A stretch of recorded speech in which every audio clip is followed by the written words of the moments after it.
I've often wondered, what if all of us in the world discovered that we were threatened by a power from outer space, from another planet? Wouldn't we all of a sudden find that we didn't have any differences between us at all?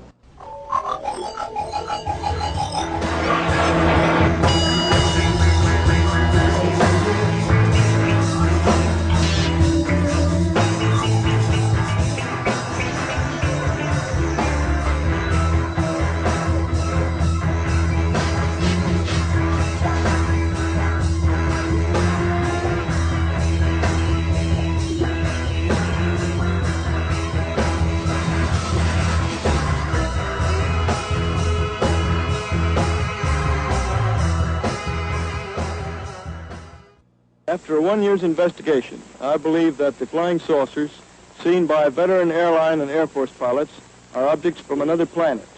The Air Force itself has officially admitted that flying saucers exist. Not only that, the Air Force has officially analyzed the motives of possible visitors from space.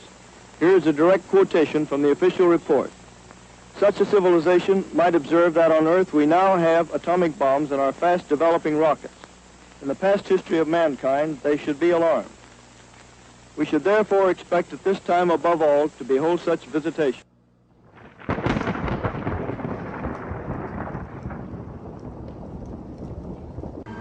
Gentlemen, the next war will not be an international war, but an intergalactic war.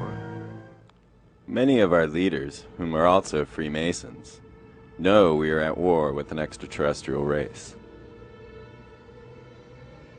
Now, many of you may not believe in flying saucers, but I have to. My father chased them for the government. What I'm about to show you is perhaps even more unbelievable.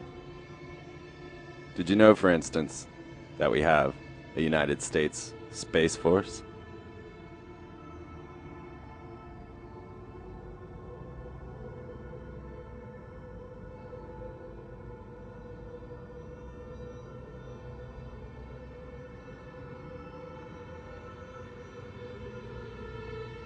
NASA footage clearly shows war efforts against extraterrestrials. As a matter of fact, most of our astronauts have encountered unusual events.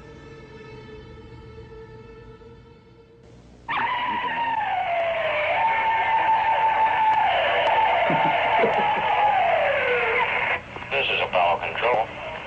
Still no explanation.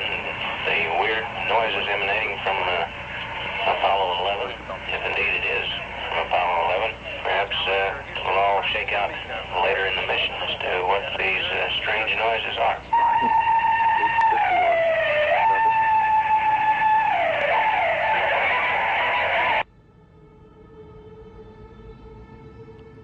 On July 27, 1952, a number of flying saucers were picked up on radar, flying over our nation's capital.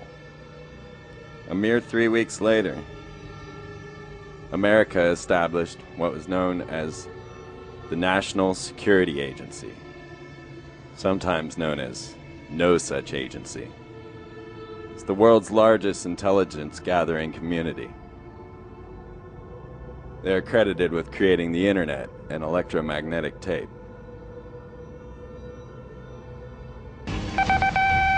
Headline edition, July 8, 1947. The Army Air Forces has announced that a flying disc has been found and is now in the possession of the Army. Army officers say the missile, found sometime last week, has been inspected at Roswell, New Mexico, and sent to Wright Field, Ohio, for further inspection. And in 1947, a flying saucer crashed near Roswell, New Mexico. 3 months later, America established the Central Intelligence Agency. Known for its use of mind-altering technologies, under MK-Ultra, the CIA conducted memory experiments on thousands of unknowing people. They used LSD and other drugs, brainwashing, hypnosis, and many other mind control techniques.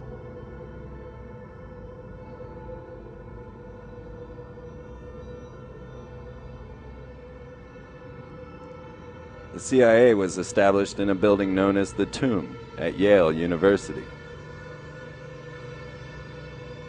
The tomb is also the temple of the Skull and Bones Society.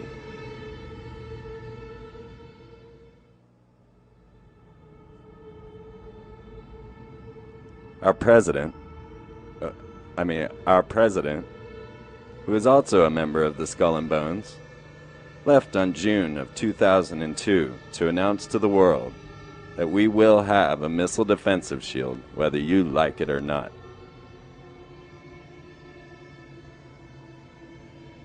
He was greeted at the airports as a Nazi.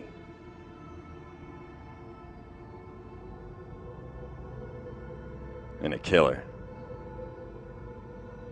And yes, even as Satan himself.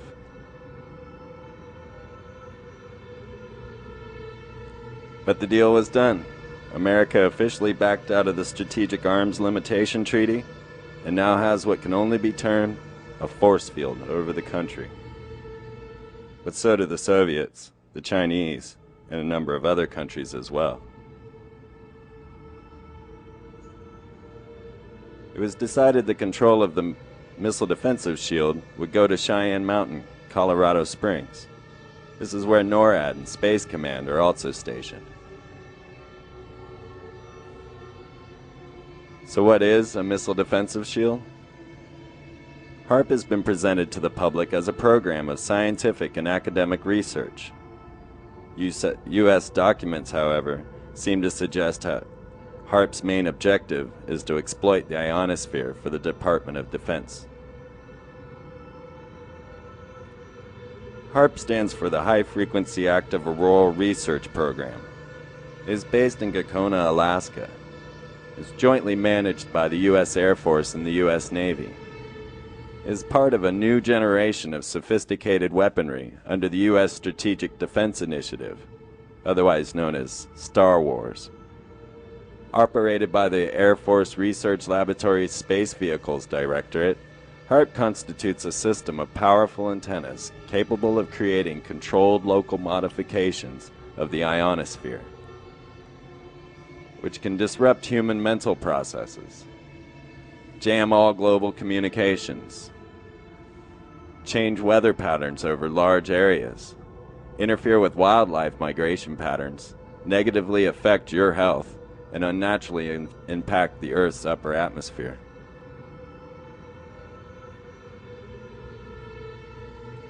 Gene Manning and Dr. Nick Begich brought Haarp to the attention of with the book called Angels Don't Play This Haarp. Dr. Nick Begich learned that Haarp can manipulate global weather, hurt ecosystems, knock out electronic communications, and change moods and even mental states. He describes Haarp as a super powerful radio wave beaming technology that lifts areas of the ionosphere by focusing a beam and heating those areas. Electromagnetic waves then bounce back onto Earth and penetrate everything, living and dead.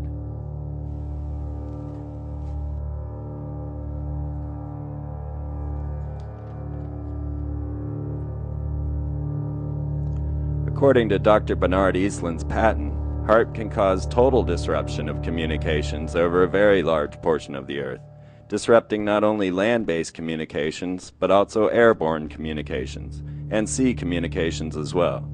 Can missile or aircraft destruction, deflection, or confusion, and weather modification.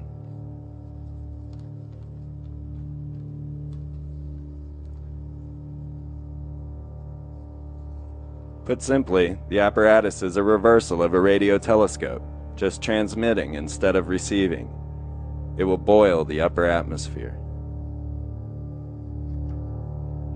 Captain Tyler, director of the United States Navy Electromagnetic Radiation Project, states that effects which could be stimulated chemically could also be stimulated electrically. With the right electromagnetic field, for example, you might be able to produce the same effects as psychoactive drugs. Countless suns in other galaxies spray cosmic rays in all directions continuously. Closer to home, our sun radiates gamma rays, X-rays, and shorter wavelengths of ultraviolet light. When they hit the outer layers of the Earth's atmosphere, these cosmic rays are absorbed by atoms, but in the process, electrons are knocked off. Thus, there is a constant flux of electrons at this altitude. The atoms are changed to positively charged ions. This process gave the ionosphere its name. Blown towards Earth on the solar wind, electrically charged particles follow Earth's magnetic field lines. Along such paths of least resistance, high-energy particles funnel towards the magnetic poles of the Earth, squeeze into a poleward current called the electrojet, and are dumped towards the Earth. Sometimes the electrojet dwindles, but other times a solar flare floods the system with high-energy particles, and the sky lights up into the dancing, shifting curtains of the auroral display.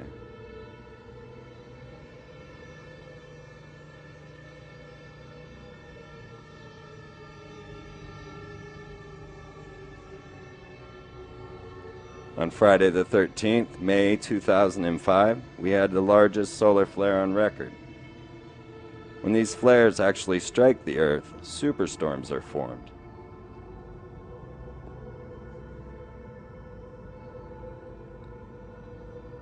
Haarp is the largest ionospheric heater in the world. The ground-based equipment will beam focused energy up to the ionosphere, where the beamed radio frequency waves would interact powerfully with charged particles that are always trapped there. Essentially, Haarp is a ground-based solar flare.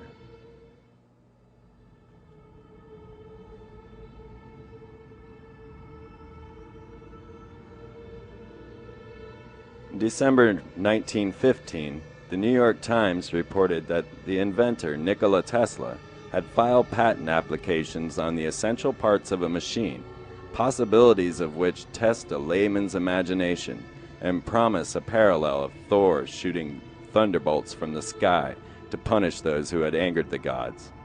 Suffice it to say that the invention will go through space with the speed of 300 miles per second, a manless ship without propelling engine or wings, sent by electricity to any desired point on the globe on its errand of destruction, if destruction its manipulator wishes to effect.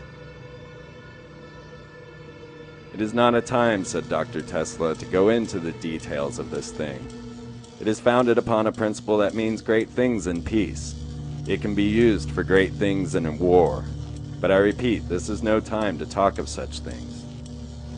Nikola Tesla told the writer that he stands ready to divulge to the United States government the secret of his teleforce, with which he said airplane motors would be melted at a distance of 250 miles away.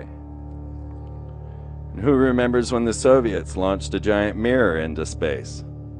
It was to have the luminescence of 10 moons and was said to be used to heat the polar regions for agriculture. The mirror seemed to fail, however, and they say it burnt up in the atmosphere. Haarp has the ability to generate such a mirror effect by causing a plasma cloud in the ionosphere that can direct solar radiation to desired targets. I received a report that Haarp was tested as a meteor deflection shield. It seems a meteor was directed straight towards the facility. Could we have the ability to hurl meteors at our own planet with such precision? I looked deeper and found that the Anchorage Daily News reported such an event. A meteor struck the ionosphere, the clouds dispersed at 1,000 miles per hour, and then a sonic boom. Many of the people in Anchorage thought it was the end of the world and sought refuge in their basements. And 3 hours later, an earthquake struck. The USA Today reported that Milosevic accused the U.S. of using Haarp in the Gulf War to cause his floods and earthquakes.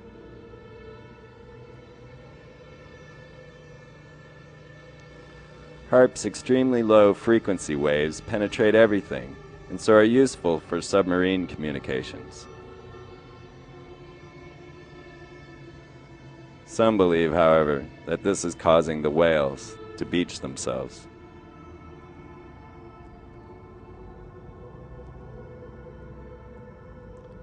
Haarp's transmitter can penetrate land as well. Known as tomography, Haarp can peer into the Earth to find subterranean complexes, such as the one found under the Giza Plateau.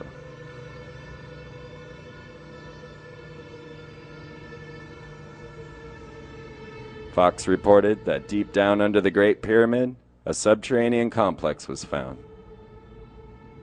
It was excavated by Zahi Hawass, the secretary of the Giza Plateau. What he found is also unbelievable. This is the tomb of Osiris, the god of the underworld. They later changed the name to the Osiris Shaft. Our leaders are phallus worshippers, after all. but to be fair, I did not excavate this tunnel yet. Then really I don't know where it leads us. But I always say that you never know what the sand and the tunnels of Egypt may hide of secrets.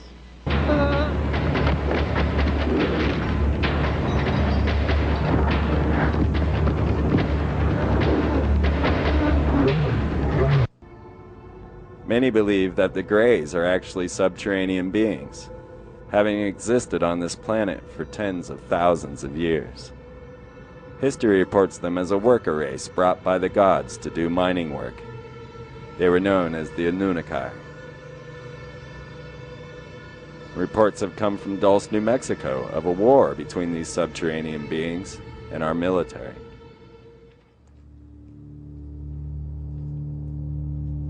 Eric von Daniken also reported discovering tunnels that covered thousands of miles under Central America. They have smooth walls and seem to be constructed with high technology, perhaps a laser drill. These are the very tunnels that the Incans hid their gold after discovering Cortez was not their god. Now consider this. When the Spaniards arrived on the beach, the Incans considered them to be their gods because they expected their gods to be men with facial hair and high technology. The Incans knew their job on this planet was to mine gold for the gods. This made the Spaniards very rich.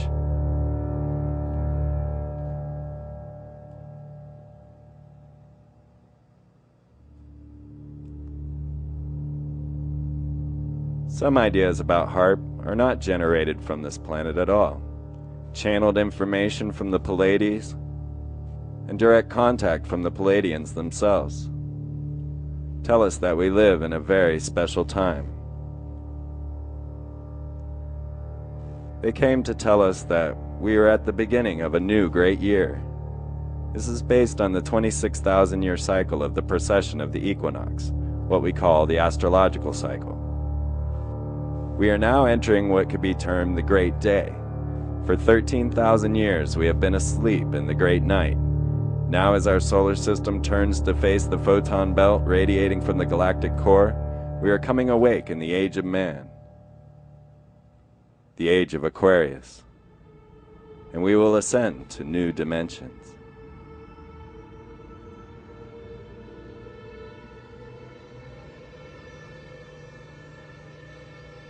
Now, the Syrians, whom our leaders seem to follow, tell us a different version of this episode. They say there is no way we will survive this radiation. They tell us that we should build frequency modulators around the globe, a force field, to transport our planet to their solar system. Haarp and its counterparts are just such a system. Can you imagine waking up to two suns?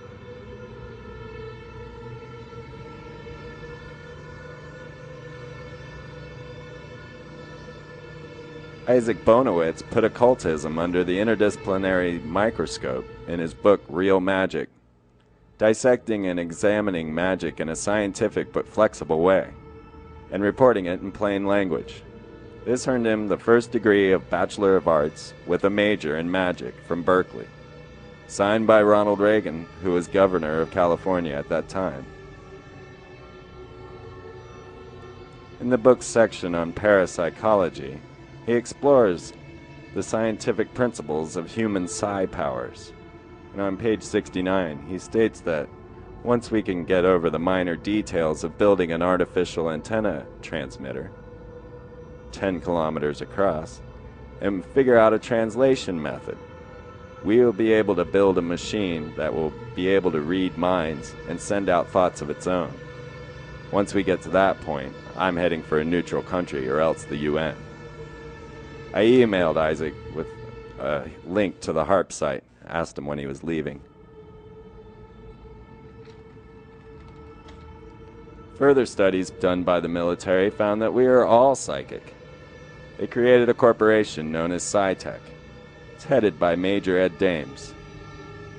SciTech does what is called technical remote viewing.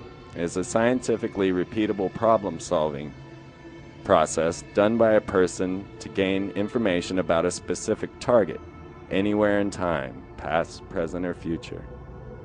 And yet another great inventor was Patrick Flanagan, who at 14 years old created the neurophone. It is a device that transmits acoustic information directly into the brain by means of electromagnetic field. It has many applications as an enhanced learning machine or as a computer-to-brain interface. Patrick Flanagan states that he is acutely aware of the potential misuse of Haarp technology for the implementation of electronic global mind control.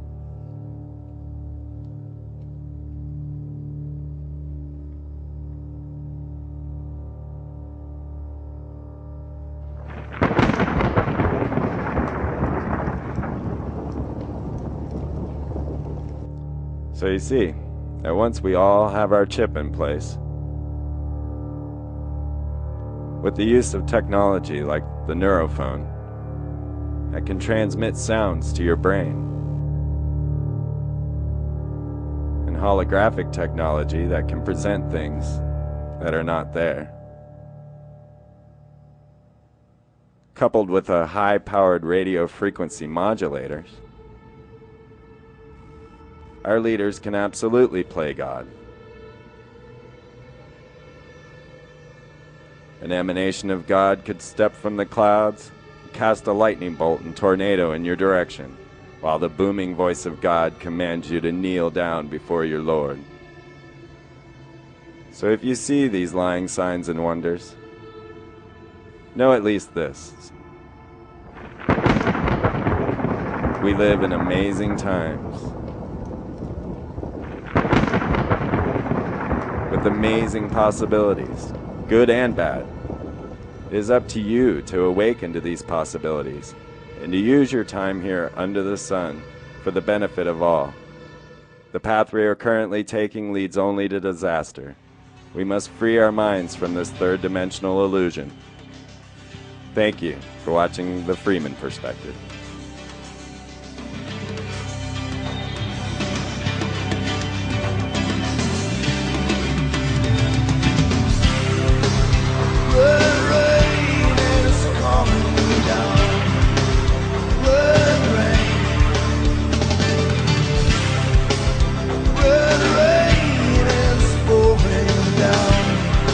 Pouring down.